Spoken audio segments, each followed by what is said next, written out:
Evangelho segundo João, no capítulo de número 6, texto que nos fala sobre a multiplicação dos pães e dos peixes. Amado e querido Deus, abençoa-nos pelas misericórdias de Cristo. Fala aos nossos entendimentos e aos nossos corações e desperta-nos para servir ao Senhor cada vez, Senhor, com maior fidelidade em nossos corações. Abençoa-nos no nome de Jesus Cristo. Amém e amém.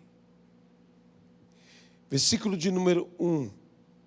Depois dessas coisas, atravessou Jesus o mar da Galileia, que é o de Tiberíades. Seguiu numerosa multidão, porque tinham visto os sinais que ele fazia na cura dos enfermos.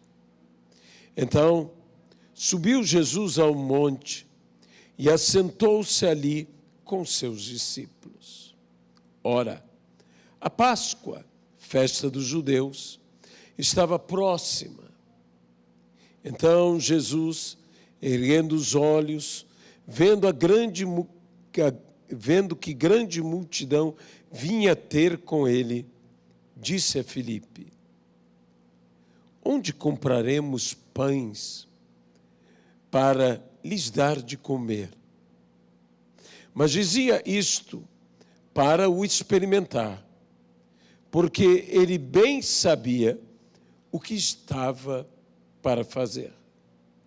Respondeu-lhe Filipe: não lhe bastariam 200 denários de pão para receber cada um o seu pedaço? Um de seus discípulos, chamado André, irmão de Simão Pedro, informou a Jesus: está aí um rapaz que tem 5 pães de cevada e 2 peixinhos. Mas isto, que é para tamanha gente? Disse Jesus: fazei o povo assentar-se, pois havia naquele lugar muita relva.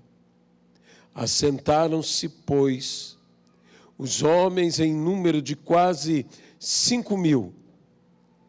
E então Jesus tomou os pães e, tendo dado graças, distribuiu-os entre eles, e também, igualmente, os peixes, quanto queriam. E quando já estavam fartos, disse Jesus aos seus discípulos: recolhei os pedaços que sobraram, para que nada se perca. Assim, pois, o fizeram e encheram 12 cestos de pedaços dos 5 pães de cevada que sobraram aos que haviam comido. Vendo, pois, os homens o sinal que Jesus fizera, disseram: este é verdadeiramente o profeta que devia vir ao mundo. Sabendo, pois, Jesus que estavam para vir com o intuito de arrebatá-lo, para proclamá-lo rei, retirou-se novamente, sozinho, para o monte. Que Deus abençoe a sua palavra em nossas vidas, no nome de Jesus Cristo. Há 2 narrativas muito semelhantes da multiplicação dos pães e dos peixes, em 2 episódios distintos. Num deles, o que agora lemos, assim Jesus multiplicou os pães e os peixes, a partir de 5 pães e 2 peixinhos, e deu para cerca de 5.000 homens.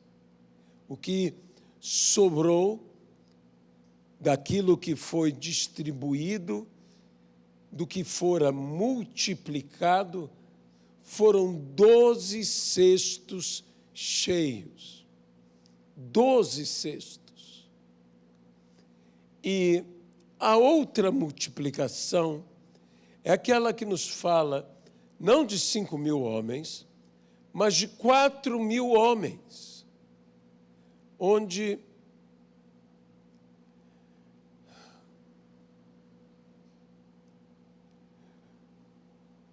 havia 7 pães e alguns peixinhos. E a Bíblia nos fala que ali, depois também de todos terem comido e terem se fartado, eles recolheram 7 cestos. A minha pergunta é muito simples. Como que com menos pães e com mais pessoas se sobra mais? Como que com menos pessoas e mais pães se sobra menos? O que está a Bíblia querendo nos dizer nesse ato de sobrar? Que irá sobrar, porque Deus não dá em medida. A Bíblia diz que Ele não apenas dá, mas Ele acrescenta. A Bíblia diz que não apenas Ele faz, mas Ele faz infinitamente mais. Mas então, por que se sobra mais onde há mais pessoas e menos pães para se multiplicar? Porque aonde o desafio se mostra maior, a graça igualmente tem que se mostrar mais abundante. Lembre-se que a Bíblia diz, aonde abundou o pecado, superabundou a graça de Deus. Aonde o pecado foi abundante, para vencer esse abundante pecado, foi necessário uma superabundância da graça de Deus. Assim, aonde os desafios são maiores, aonde temos que assistir mais vidas e com menos recursos, a bênção de Deus na multiplicação dos nossos recursos será de tal maneira que há de superabundar ainda mais, de modo que sobrar-se-á mais. É isso que nós temos que ter em mente. Às vezes, nós colocamos a nossa confiança, embora ter 7 pães não se aumenta em nada a confiança para 4.000 pessoas, do que se ter 5 pães. Mas muitas vezes nós temos essa confiança nos recursos que estão à nossa disposição, ou fazemos um cálculo humano, e a matemática divina não é como a matemática humana. Nós fazemos um cálculo de proporcionalidade, dizendo, se antes o Senhor, com menos e com mais pessoas, me abençoou ainda de uma maneira tremenda, agora com mais e com menos pessoas a serem assistidas, Deus há de me abençoar e há de sobrar muito mais. Essa não é a matemática divina, isso é a matemática humana. Como nós nos enganamos na operosidade de Deus. Nós pensamos que Deus irá operar, que Deus irá agir de uma certa maneira, de uma certa forma, e o Senhor agirá segundo a sua graça e a sua misericórdia e a sua plena vontade. Ele não agirá regido pelas nossas expectativas, regido pelas nossas ideias. Ele agirá conforme o seu soberano prazer ou seu soberano querer, sua soberana vontade. Ele agirá segundo o seu querer. Deus fará no nosso meio e fará maravilhas. Tanto um milagre quanto o outro milagre foram milagres maravilhosos, extraordinários, incríveis. Mas eu volto a dizer, talvez nós esperássemos que Deus agisse, que Deus fizesse, de uma maneira que Deus fizesse abundar, sobrar ainda mais, a partir de uma quantidade maior. Nem tudo que começa maior termina mais abundante. Uma coisa é ser maior, outra coisa é ser mais abundante. Nem tudo que começa maior termina mais abundante. Nós muitas vezes estamos dentro da Igreja de Cristo e esperamos a ação de Deus dentro do aspecto humano. Isto é maior, então isso será mais abundante. E Deus toma então algo menor e faz deste menor que seja mais abundante. Como Deus é de tomar as coisas que nada são. A Bíblia diz que Deus escolheu as coisas loucas, que Deus escolheu as coisas fracas, que Deus escolheu as coisas que não são, para reduzir a nada aquelas coisas fortes, aquelas coisas que são. E muitas vezes nós estamos colocando a nossa confiança nas coisas sensatas, nas coisas sábias, nas coisas fortes, nas coisas que são. E Deus está colocando a sua atenção em coisas que aos nossos olhos são débeis, são limitadas, são fracas, são loucas. E nos esquecemos do que a palavra de Deus nos diz, que a sabedoria de Deus é loucura para os homens. E Deus assim age. Imagine, quando o povo de Deus viu a escolha em Saul para rei, imediatamente o aceitaram. Porque Saul preenchia tudo aquilo que o povo desejava ver em um rei. Quando Deus escolheu Davi em seu lugar, o povo não reconheceu prontamente a Davi. Nem mesmo quando coisas extraordinárias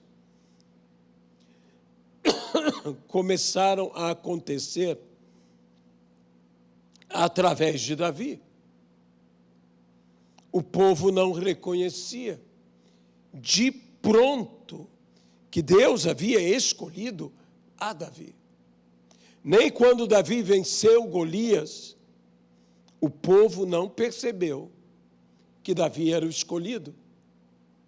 Nem quando Davi saiu com os exércitos, à frente dos exércitos de Saul, e trouxe vitórias e mais vitórias seguidas, o povo não reconhecia que era Davi, porque os olhos do povo ainda estavam em Saul, nos ideais que Saul representava na mentalidade do povo. Muitas vezes nós também não estamos reconhecendo a verdadeira escolha ou o verdadeiro mover de Deus, porque estamos enganados pelos nossos próprios valores. Estamos enganados. Os nossos olhos ainda veem a um Saul, ainda encaram um Saul. Não conseguimos ver o que Deus já vê em Davi. O que os homens só conseguiriam ver no decorrer dos anos, Deus viu em Davi. Talvez por isso é que na escolha de Davi, o Senhor seja tão enfático a falar com Samuel: não olhe como o homem vê. Samuel deveria ver como Deus via, porque Deus via o que era interior e não o que era exterior. Aquele rei, aquele grande rei que se tornaria Davi e que o povo veria em Davi e que hoje nós vemos em Davi, na história de Davi, e nos referimos a Davi como que o rei Davi. E não somente o rei, mas uma espécie de modelo, de um padrão de rei. E a todos os reis, sejam de Israel, sejam de Judá, se referem às Sagradas Escrituras de uma forma comparativa com o rei Davi.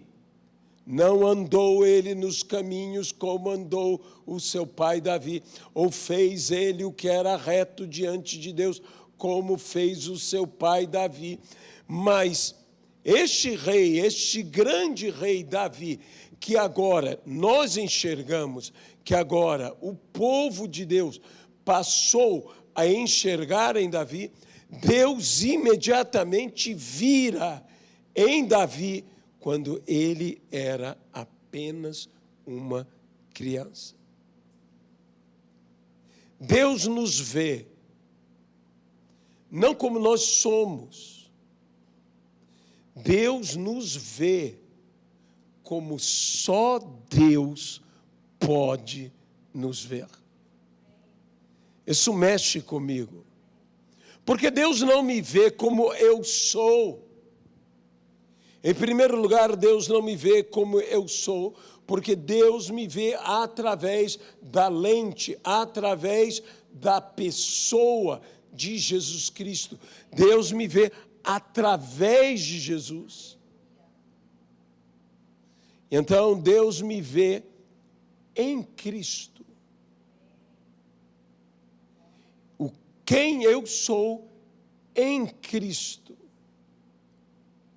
É isso que Deus vê em mim e vê em você. Sim, o que Deus procura em mim, procura em você, eu diria agora de uma outra forma, ele procura ver Cristo em nós. O quanto de Cristo Deus enxerga em mim, o quanto de Cristo Deus enxerga em você. A maneira como nós pensamos, a maneira como nós raciocinamos, não é a maneira como Deus pensa.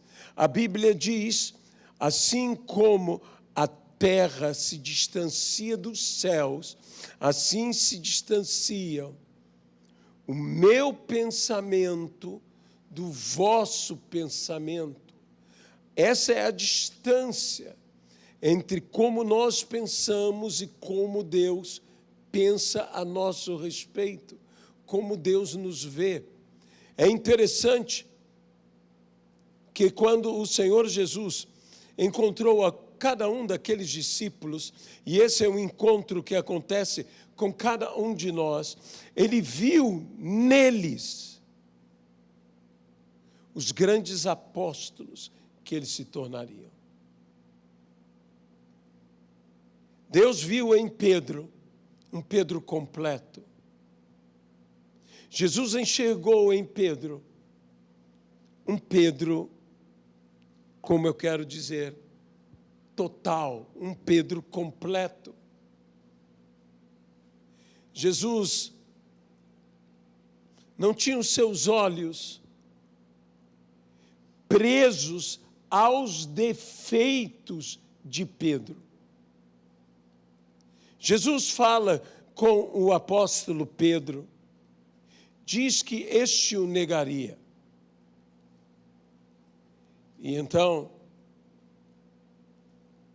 Pedro nega Jesus conforme a palavra que Jesus lhe dera.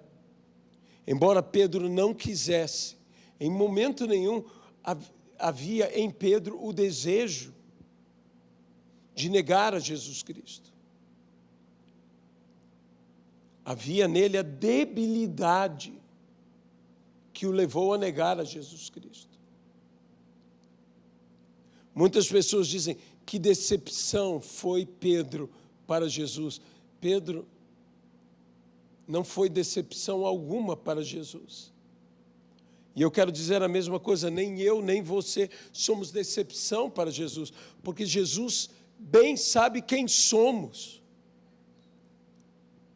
Veja, você se decepciona quando você nutre uma expectativa e essa expectativa é frustrada. Jesus não nutriu uma expectativa que fosse frustrada a respeito de Pedro. Naquele dia, quem tinha uma grande expectativa a respeito de Pedro era o próprio Pedro. De modo que eu poderia até dizer que quem mais se frustrou com Pedro foi Pedro. Não Jesus, mas foi Pedro. Mas Jesus, a expectativa de Jesus quanto a Pedro, não é que Pedro não o negasse, mas era que mesmo Pedro tendo o negado, há esperança para Pedro e Pedro seria restaurado. E Jesus diz, no dia em que você se converter, consola teus irmãos.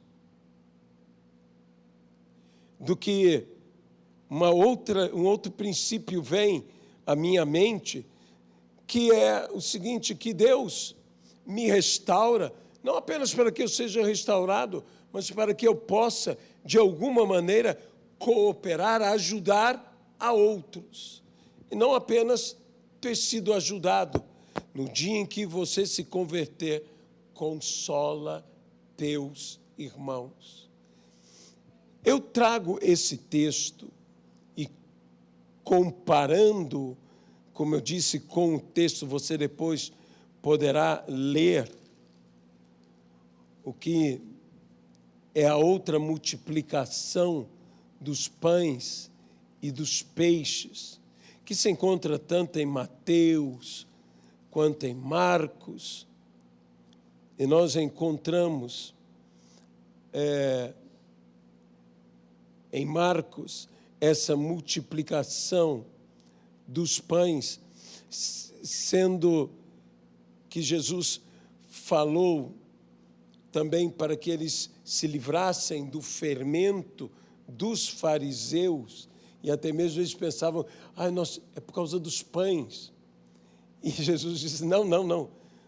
Jesus então fala das duas multiplicações, fala, quando houve com 5 pães, quantos cestos vocês recolheram? 12, Senhor. Quando foi com 7 pães, quantos cestos vocês recolheram? 7, Senhor. Não é sobre isso que eu estou falando. É sobre a doutrina dos fariseus. Livrem-se disto. E a palavra do Senhor, depois você poderá ler sobre essa segunda multiplicação dos pães, que está aqui em Marcos capítulo 8, do versículo 1 ao versículo de número 10, onde, se referindo ao que foi recolhido, nos fala 7 cestos. 7 cestos cheios. Deus, Ele nos surpreende sempre. Ele sempre dará mais do que nós estamos esperando. Mas nós temos que compreender o seguinte, que o modo, eu volto a dizer, operante de Deus, não é segundo o raciocínio humano. Deus usará mais a esse, porque este é mais preparado. Não é assim, que senão, hoje nós estaríamos falando talvez da Epístola de Nicodemos, ou da carta de José de Arimateia, porque estes 2 homens, há de convir, eram preparados. E os demais discípulos? Eles também eram discípulos de Jesus. Mas e os demais discípulos? A Bíblia diz que o Sinédrio se espantou de ouvir João e Pedro, porque eram tidos como homens iletrados. E eles falaram, de fato, estes andaram com Jesus. Meus irmãos, o grande diferencial numa vida espiritual não é o meu preparo, não é a minha consagração, e não estou desvalorizando, por favor, preparo e consagração. Foi uma bênção o apóstolo Paulo, e o apóstolo Paulo pôde ser usado por Deus como ele foi usado, especialmente com os gentios, porque ele tinha preparo para isto.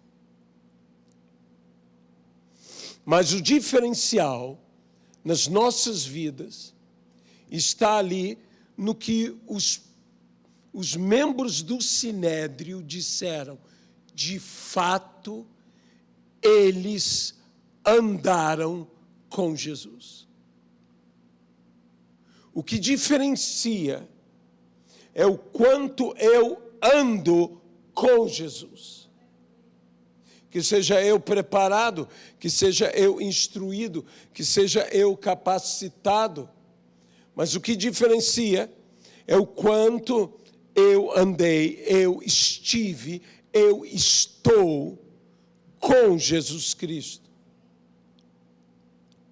Deixe-me colocar isso de uma outra forma para concluir essa palavra. Muitas vezes nós oramos e oramos uma oração sincera, e eu espero que você ore dessa maneira. Deus, usa-me mais. Deus, encha-me mais com o teu Santo Espírito. Ó Deus, eu quero curar enfermos. É uma boa oração. Eu quero fazer milagres. Eu quero ressuscitar mortos. Eu quero expulsar demônios. Se nós vamos aos discípulos de Jesus, nós encontraremos um deles que é um antitipo de tudo que nós podemos imaginar. Judas Iscariotes. Você quer curar enfermos? Deixe-me dizer uma coisa a você. Biblicamente, Judas Iscariotes, assim como os demais, curou enfermos. Você quer expulsar demônios? Biblicamente, Judas Iscariotes, assim como os demais discípulos de Jesus, expulsaram demônios. Nós poderíamos falar várias coisas aqui, e Judas Iscariotes entra nos perturbando.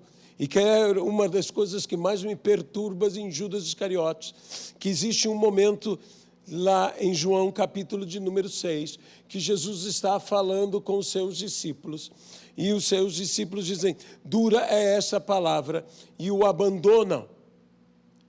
Mas alguns dos seus discípulos não o abandonaram, ficaram com ele.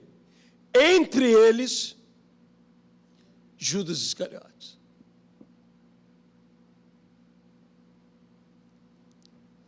E nada disso impediu que Judas Iscariotes fosse quem Judas Iscariotes foi, a saber, o filho da perdição.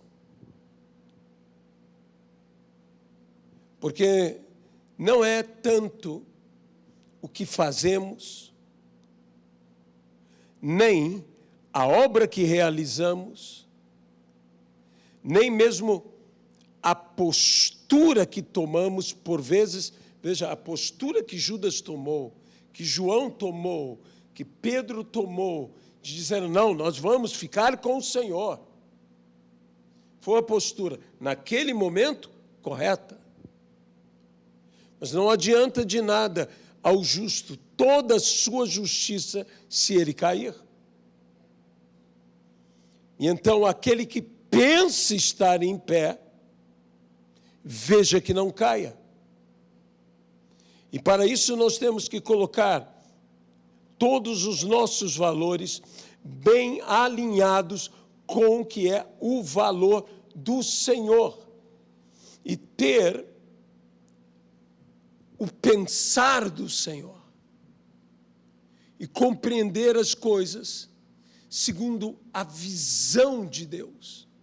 Se um homem como Samuel tem que ouvir do Senhor, Samuel, não olhe como o homem olha.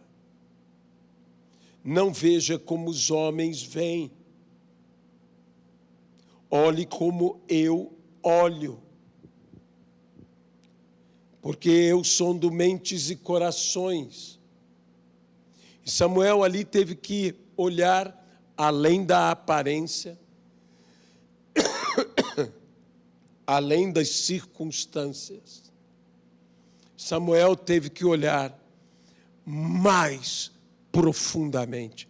Amados irmãos em Cristo, nós precisamos de um entendimento mais profundo. Por isto, a palavra do Senhor nos fala algo sobre a vontade de Deus, que nós temos que, para viver a vontade de Deus em nossas vidas, temos que transformar a nossa mente.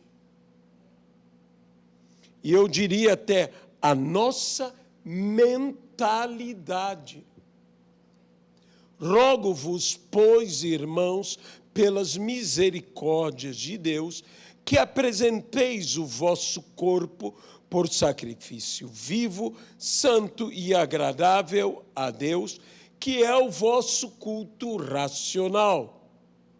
E não vos conformeis com este século, mas transformai-vos pela renovação da vossa mente, para que experimenteis qual seja a boa, agradável e perfeita vontade de Deus.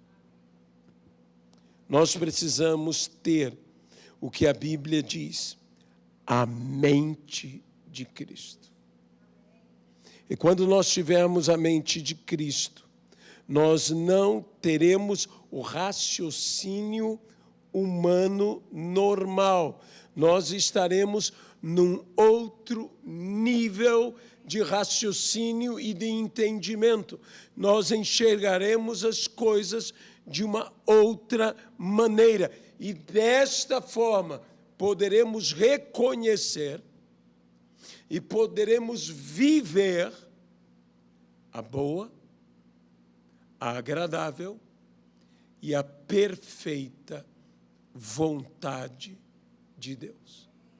Amado e querido Deus, nós nos entregamos em Tuas mãos e pedimos, ó Deus, que o Senhor nos perdoe por sermos tão carnais, infantis, em nosso entendimento a respeito das coisas de Deus, do mover de Deus, do agir de Deus. Senhor, tudo é segundo a Tua vontade. E nós não podemos ser dominados por um pensamento carnal. E um pensamento carnal, necessariamente, não é um pensamento pecaminoso. É um pensamento humano, limitado pelo entendimento humano, pela mente humana. Mas nós queremos renovar a nossa mente. Nós queremos ter o entendimento do que vem do Senhor, pelo Senhor, e assim compreendermos. E não olharmos como o homem olha, mas olharmos como Deus olha. No nome de Jesus Cristo. Amém e amém, Pai.